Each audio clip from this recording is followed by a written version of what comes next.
안녕하십니까? 팟빵 오름나그네의 교과 묵상입니다. 이사야서 연구 13과 과정 중 두 번째 주 교과입니다. 성경 본문은 이사야 6장입니다. 이번 과의 제목은 지도력의 위기. 이사야 연구 제2과 1월 3일 일요일 교과 묵상부터 시작하겠습니다. 제목은 죽은 왕과 영원한 왕. 이사야 6장 1절은 우시야 왕의 죽음 언급으로 시작하고 있습니다. 읽어봅니다. 우시야 왕의 죽던 해에 내가 본즉 주께서 높이 들린 보좌에 앉으셨는데 그 옷자락은 성전에 가득하였고.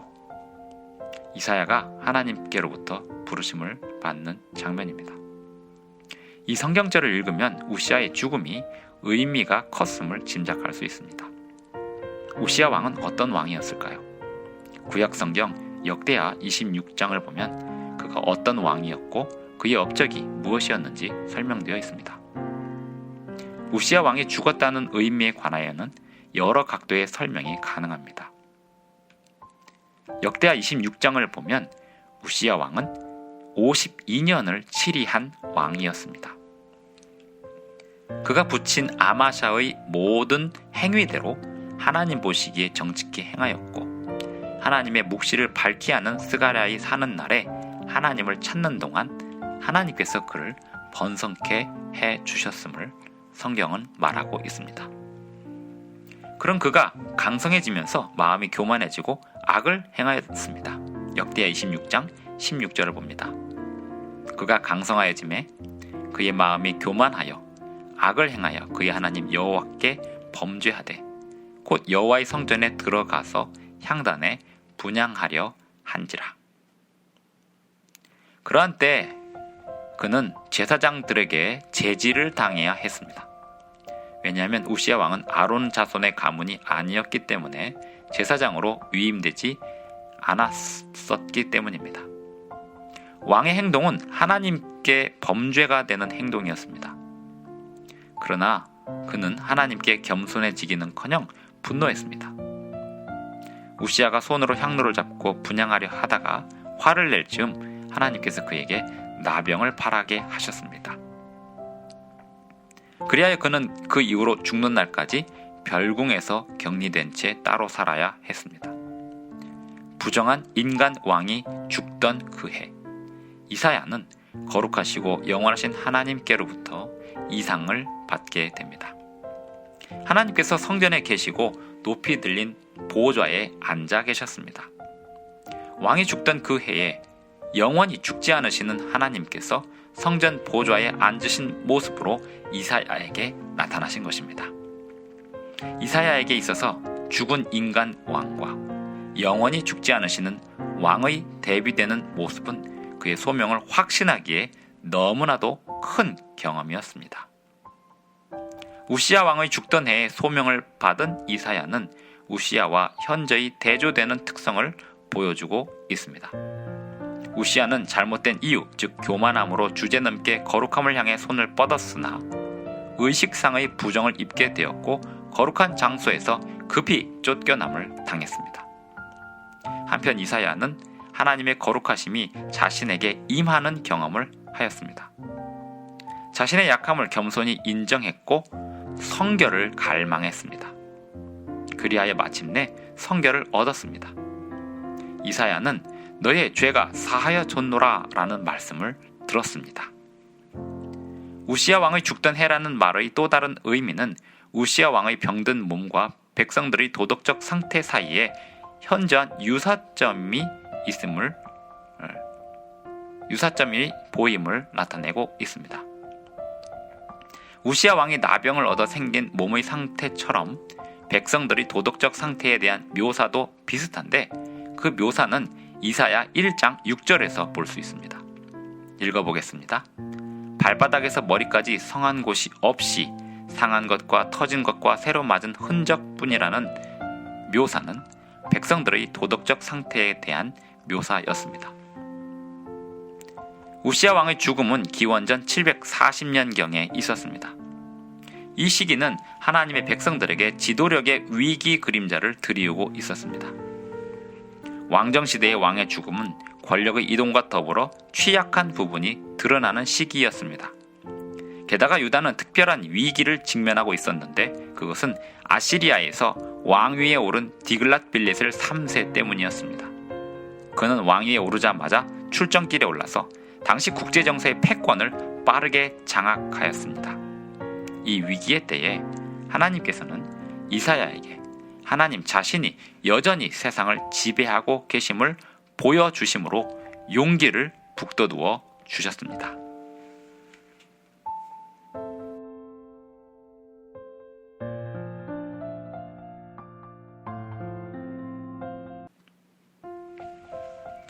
이사야 연구 제2과 1월 4일 월요일 교과 묵상입니다.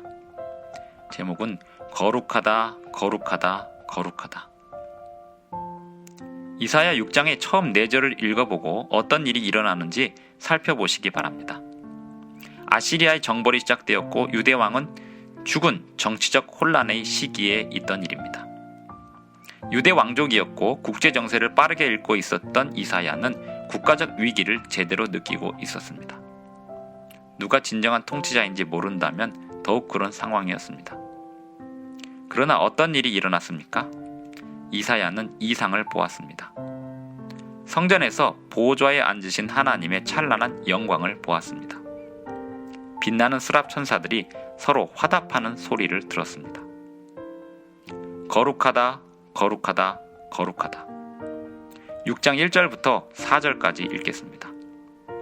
우시야 왕의 죽던 해에 내가 본즉 주께서 높이 들린 보좌에 앉으셨는데 그 옷자락은 성전에 가득하였고 스랍들은 모셔섰는데 각기 6 날개가 있어 그 둘로는 그 얼굴을 가리었고 그 둘로는 그 발을 가리었고 그 둘로는 날며 서로 창화하여 가로되 거룩하다 거룩하다 거룩하다 만군의 여호와여 그 영광이 온 땅에 충만하도다.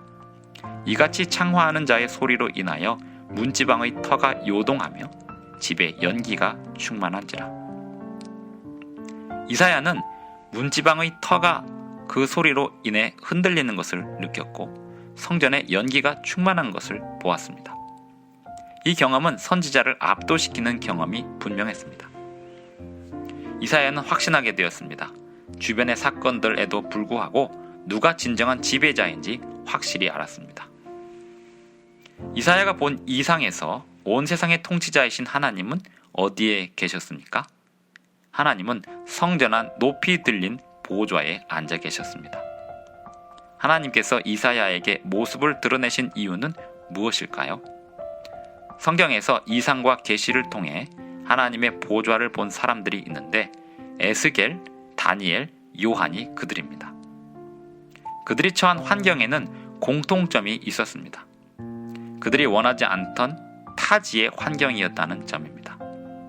포로로 잡혀가 있는 나라이거나 또는 유배 중이었습니다. 이사야처럼 그들도 특별한 위로와 격려가 필요했습니다. 나라와 공동체가 다 허물어졌다 하더라도 하나님은 여전히 보좌에서 세상을 통치하고 계심이 그들에게 위로요 격려였습니다. 하나님의 보좌 이상은 그들이 겪고 있는 고난의 환경 중에 믿음을 견고히 붙잡을 수 있는 힘이 되었을 것입니다. 선지자와 왕 307쪽의 글을 읽어봅니다. 이사야는 이러한 주의 영광과 위엄의 이상을 보았을 때에 하나님의 순결과 거룩하심을 깨닫고 감동을 받았다. 창조주의 비할 데 없는 완전하심과 자기 자신을 포함해서 오랫동안 이스라엘과 유다의 선민으로 헤아림을 받아온 사람들의 악한 행위를 비교하면 그것들은 얼마나 선명한 대조를 이루었던가. 하나님의 초월적인 거룩함은 이사야가 보았던 이상 가운데서 강조되었습니다. 그러한 점은 이사야가 전한 기별의 특징이 되었습니다. 하나님은 거룩하신 하나님이십니다. 그분은 백성들에게 거룩함을 요구하십니다.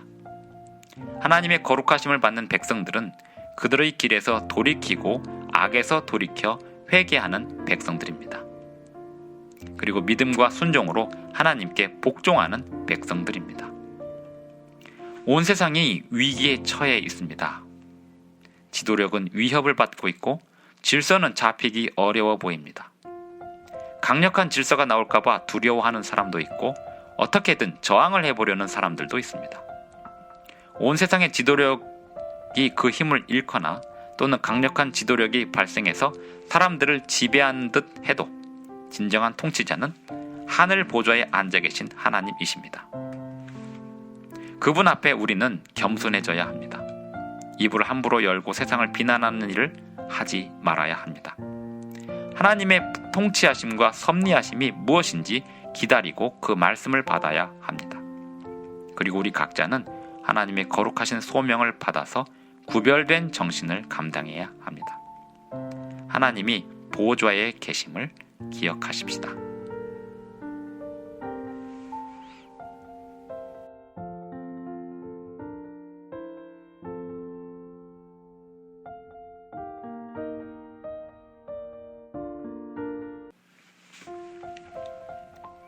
이사야 연구 제2과 1월 5일 화요일자 교과 묵상입니다.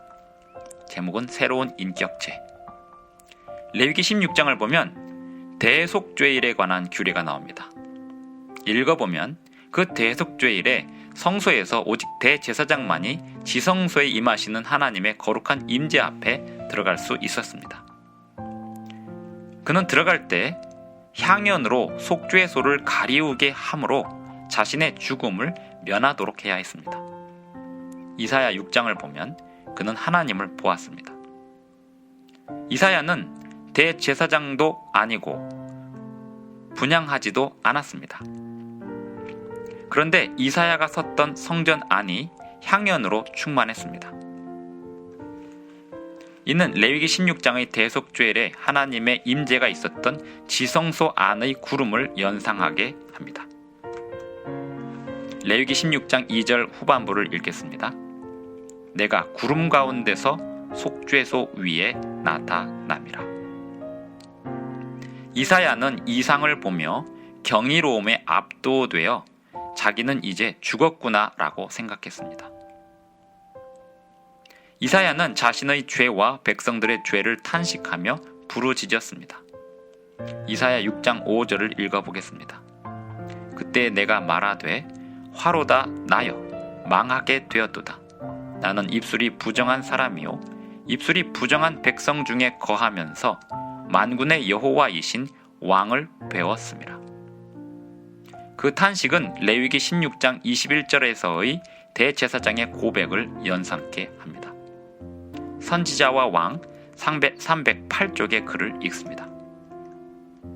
지성소에 가득한 하나님의 임재의 빛 가운데 서서 그는 만일 자기 자신의 불완전함과 무능함을 그대로 둔다면 결코 부르심대로 사명을 성취할 수 없음을 깨달았다. 그러나 한 스랍이 고통 중에 있는 그를 건져내고 그로 하여금 큰 사명에 적합한 사람이 되게 하도록 보내심을 받았다. 이사야 6장 6절 7절을 읽어보겠습니다. 새 번역 성경으로 읽어보겠습니다. 그때의 스랍들 가운데 하나가 제단에서 타고 있는 숯을 부집게로 집어 손에 들고 나에게 날아와서 그것을 나의 입에 대며 말하였다. 이것이 너의 입술에 닿았으니 너의 악은 사라지고 너의 죄는 사해졌다. 핀 숯이 이사야의 입술에 닿음으로 이사야의 죄가 사해졌다고 했습니다. 그 죄가 특정되지는 않았지만 그 죄가 말의 죄라고 제한될 필요는 없습니다. 왜냐하면 입술은 말뿐 아니라 말하는 사람의 인격을 의미하기 때문입니다.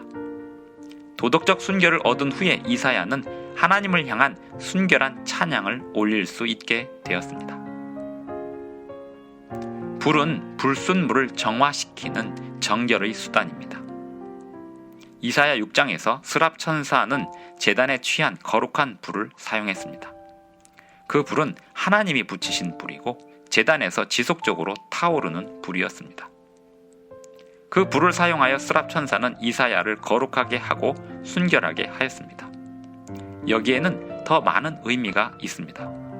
본래 성소나 성전에서 예배 시에 제단에서 숯을 취하는 주된 이유는 향로에 불을 밝히기 위함이었습니다.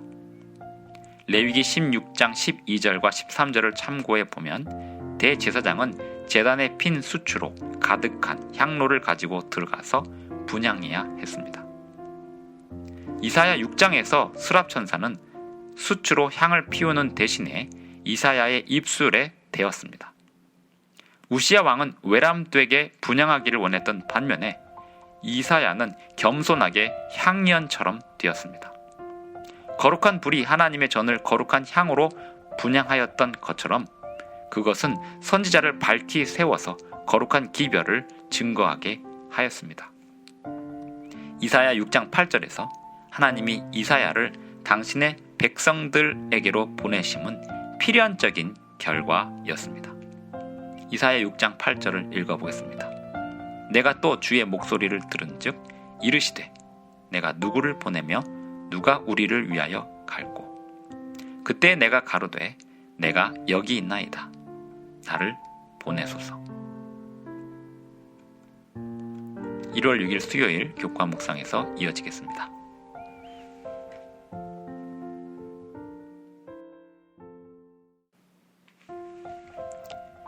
이사야 연구 제2과 1월 6일 수요일 교과 묵상입니다. 제목은 왕의 위임. 이사야 6장 8절을 읽겠습니다. 내가 또 주의 목소리를 들은즉 이르시되 내가 누구를 보내며 누가 우리를 위하여 갈꼬. 그때 내가 가로되 내가 여기 있나이다. 나를 보내소서. 이사야는 순결하게 된 즉시로 하나님의 부르심에 응답할 수 있었습니다. 하나님의 부르심에 응하여 보냄을 받겠다고 헌신하였습니다. 신약 성경의 언어로 표현하자면 이사야는 사도로 부르심을 받았습니다. 신약 성경에서 사도란 말은 보냄받은 자를 뜻합니다. 성경 예레미야서와 에스겔서의 시작은 선지자로 부름을 받는 장면으로 시작됩니다. 그런데 이사야서는 그렇게 시작하지 않았습니다. 이에 대한 해석으로는 이사야가 이미 선지자로 활동하고 있다가 이사야 6장의 이상을 경험했다는 해석이 있습니다. 6장의 이상이 또는 6장의 이상이 먼저 있었지만 서론에서 먼저 기별부터 전하고 이상을 소개하고 있다는 해석도 있었습니다. 선지자의 사역이 이미 시작된 이후에 하나님과의 거룩한 접촉으로 사역이 고무되었던 사례는 이전에도 있었습니다. 출애굽기 34장에서 모세의 경우가 있었고 열왕기상 19장에서의 엘리야 사례도 있었습니다. 이사야서 6장에서 이사야는 성전에 서 있었습니다. 하나님께서 성전에서 이사야에게 이상을 보여주시고 용기와 격려를 주셨습니다. 성경에서 성전이 하나님의 격려의 장소가 되는 경우를 더 찾아보겠습니다. 시편 73편 17절을 읽어봅니다. 하나님의 성소에 들어갈 때에야 저희 결국을 내가 깨달았나이다. 이 시편의 화자는 처음에 억울함과 원통함을 호소하였습니다. 악인들이 형통함을 이해할 수 없었다고 고백하였습니다. 그러다가 알게 되었다고 하였습니다. 하나님의 성소에 들어갔을 때 깨달았다고 하였습니다. 하나님의 성소는 원통함을 풀 만한 해답을 주는 장소가 되고 있습니다. 히브리서 4장 14절로 16절 그리고 10장 19절로 23절을 보면 성전이 격려의 장소로 느껴질 만한 설명들을 읽게 됩니다.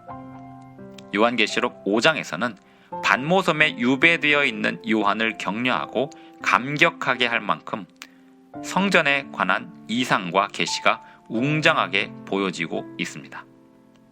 하나님의 성전은 경이로운 능력에 진동하는 장소이기도 하지만 우리같이 연약하고 흠이 있는 백성들이 피난처를 찾을 수 있는 장소이기도 합니다. 하나님께서 우리의 대제사장이신 예수 그리스도를 통하여 우리를 구원하시기 위해 일하신다는 사실을 알므로 우리는 안심할 수 있습니다. 사도 요한은 성전의 이상에서 예수 그리스도의 상징을 보았습니다. 일찍 죽임을 당한 어린 양의 상징을 보았습니다. 이 장면은 보기 좋은 장면만은 아니었습니다. 이 장면의 요점은 이렇습니다. 그리스도께서 죽음에서 부활하시고 하늘로 승천하셨지만 여전히 그리스도께서 십자가 사건을 지속적으로 수행하고 계심을 말하고 있습니다. 그분은 여전히 십자가에서 이루신 그 구원으로 모든 백성을 이끌기 위하여 높이 들려 계십니다. 예수님의 십자가 희생을 계속해서 강조하고 있는 장면이기 때문에 보기에 아름다운 장면만은 아니었다는 말씀으로 드린 것입니다. 하지만 사실은 그것이야말로 아름다운 장면이 아닐 수 없습니다. 성전의 계시와 이상을 본 이사야와 사도들은 하나님의 위임을 받아서 백성들에게 성전의 기별을 증거하였습니다. 하나님이 통치하고 계십니다. 모든 죄와 의에 대하여 하나님이 심판하고 계십니다. 성소에서 진행되는 하나님의 심판은 공의롭고 정의로우며 자비하신 품성으로 이루어지고 있습니다. 누가 하나님의 위임을 받고 세상에 증거할 것인가? 이런 호소는 모든 하나님의 백성들이 듣고 있는 소명입니다. 누가 하나님을 위해서 부름을 받아 가시겠습니까?